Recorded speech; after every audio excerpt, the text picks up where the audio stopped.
Salut, c'est Sakili Nouma. Alors tout d'abord, si tu n'es pas abonné à cette chaîne, n'hésite pas à t'abonner à la chaîne.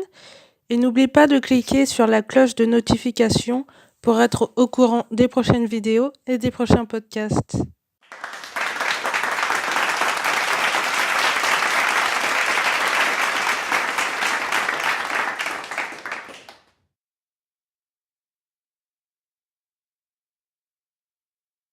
Vous posez une question et le ou la PN vous imite et elle réutilise les mêmes réponses que vous lui avez dites pour contrer les attaques qu'elle vous a envoyées.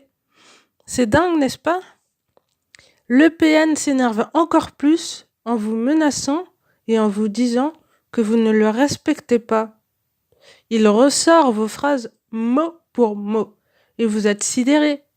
Vous décidez de vous énerver en pensant que ça passera et en priant très fort que la prochaine attaque soit des moindres. Mais la violence ne fait qu'augmenter au fur et à mesure du temps. Vous ne cessez de jouer à un jeu dont vous ne comprenez pas les règles et vous ne cessez de jouer à un jeu dont vous ne comprenez pas les règles et dont vous serez perdant dans 100% des cas. Vous n'avez absolument pas le droit de critiquer la perfection absolue au risque de vous attirer les foudres divines.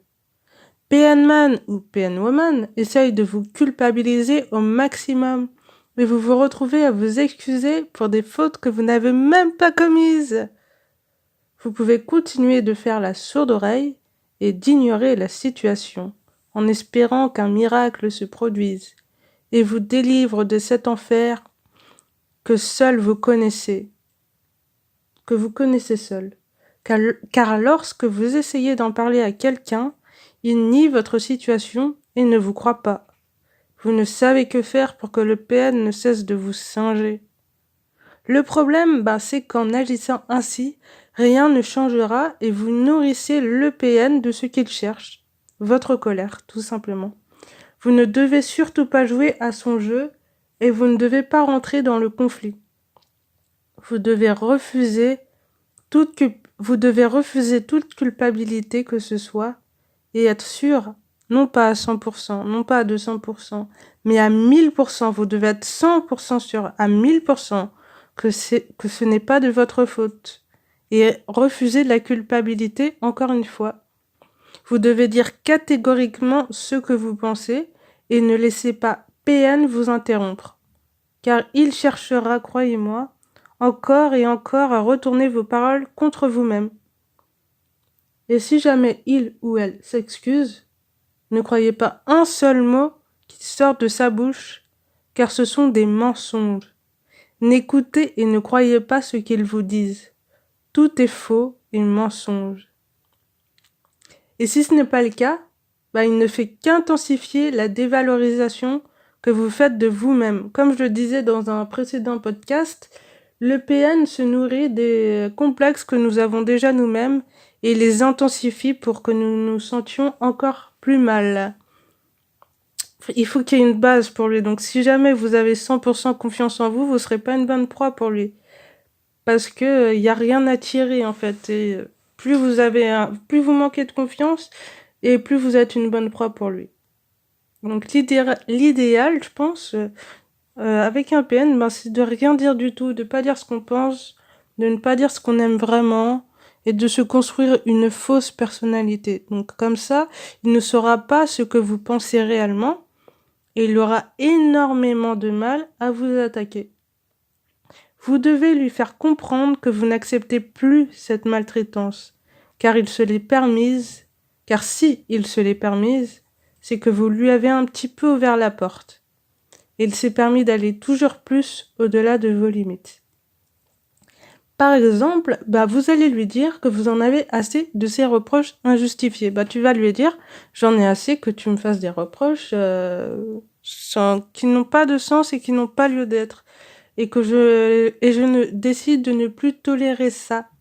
Là, ce qu'il va vous dire, c'est que vous le prenez mal, que non, pourquoi tu le prends mal, c'est un signe d'affection, c'est mignon, ou bien encore il va vous dire mais c'est juste de l'humour, il y a pas de quoi s'inquiéter. Là, ce que vous allez faire, c'est que vous allez répéter Je répète que je n'accepte pas ce comportement injustifié, je ne le tolère pas. Et ben là, dans le meilleur des cas, il va s'énerver. S'il s'énerve pas, soit il va s'énerver, soit il va s'excuser. Donc si jamais il s'excuse, ne le croyez pas parce que c'est encore une tentative de manipulation. Euh, n- les excuses chez ce type de personnes ne valent rien. Ils ne connaissent pas les excuses. Dans le deuxième cas, il va s'énerver. Et s'il s'énerve, c'est pas grave, c'est normal en fait. C'est comme ça qu'il réagit, il a été programmé comme ça et il ne connaît pas d'autres réactions possibles. Le mieux, c'est que vous vous redressiez, vous respirez un bon coup et vous faites comme si vous aviez confiance en vous. Et même si c'est pas le cas, hein, vous simulez la confiance. Et si c'est possible, ben, regardez-le avec un petit peu, avec un air de mépris, avec du dédain. Et faites comme si ce qu'il vous a dit ne vous touchait pas, même si c'est pas vrai, hein, même si ça vous touche, faites comme si ça vous ne faisait rien. Voilà.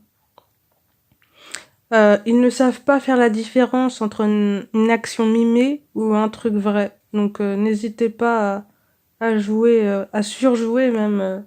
Plus vous surjouez, plus il pensera que c'est vrai d'ailleurs, hein. Attention à ne pas regarder cette personne avec dédain si vous êtes en privé parce que dans certains cas, ça peut devenir violent physiquement. Faites preuve de confiance en vous encore une fois et plus vous ferez cela et plus vous le répéterez, plus vous verrez qu'il se désintéressera de vous, elle se désintéressera de vous et elle ira chercher une autre proie plus docile et qui lui en fera voir moins de couleurs, parce que vous allez lui en faire voir de toutes les couleurs et ça, euh, plus c'est difficile et moins ils vont rester. C'est pas des gens très patients, donc plus vous aurez confiance en vous et c'est la garantie vers la porte de sortie. En ce qui me concerne, quand j'étais avec un PN, ben à un moment, ben j'en ai eu marre et j'ai fait ce que je vous ai dit. Je lui ai dit que je ne tolérais plus cette violence injustifiée et il m'a dit bah, que je savais pas de quoi que je parlais et que je disais n'importe quoi, bah, que j'étais juste une gamine et tout. Ah oui, il parlait, il adorait aussi me dire que j'étais un bébé et que qu'il allait m'acheter un hochet, vous savez, les jouets pour bébé là, les trucs. Bref, je pense que vous savez ce que c'est. Bah moi, ça m'énervait vachement et il le sentait.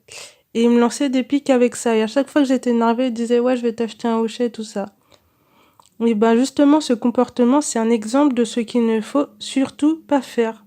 Parce que c'est de votre colère qu'il puise son énergie et qu'il a l'air d'aller bien, même si au fond, c'est pas le cas. Ben, c'est comme un vampire. Un vampire, il vous bouffe le sang pour que lui, il soit plus puissant. Et plus il bouffe de sang de ses adversaires, plus il sera puissant. Un pervers narcissique, c'est pareil. Plus il vous bouffe votre énergie, et plus il sera puissant, et plus il aura... en fait, vu que vous vibrez positivement et que lui, il vibre négativement, plus vous allez vous énerver, plus il va récupérer votre énergie positive et il va se l'approprier alors qu'à la base, c'était la vôtre. Alors le mieux, c'est d'apprendre à être zen et d'apprendre à rester de marque en toutes circonstances. C'est quelque chose qui s'apprend et croyez-moi, vous vous sentirez mieux lorsque les événements ou lorsque quelqu'un vous dira quelque chose de négatif, ben ça n'aura plus d'importance pour vous. Et croyez-moi, c'est quelque chose de crucial pour votre humeur. Alors, si toi aussi tu as décidé de prendre ou reprendre le contrôle de ta vie, je t'ai préparé une formation qui s'appelle Prendre ou reprendre le volant de sa vie. Dans cette formation, nous allons voir une méthode simple pour apprendre à fixer tes limites et ne pas laisser le PN se permettre de les dépasser. La raison ultime pour laquelle tu te considères comme ou encore comme une victime. L'importance cruciale de ne plus se préoccuper de la vie des autres. Ce qu'il faut faire pour éviter le déni. Et enfin, l'importance des émotions négatives telles que la colère et la tristesse. Si ça t'intéresse, tu cliques dans la description pour y accéder. Je crois qu'il y a encore des tarifs spéciaux en fonction de quand tu écoutes ce podcast. Le mieux, c'est que tu cliques sur le lien, tu vas atterrir sur une page où tu pourras valider ta commande et tu recevras ensuite ta formation. Je te dis à la prochaine. Salut, salut!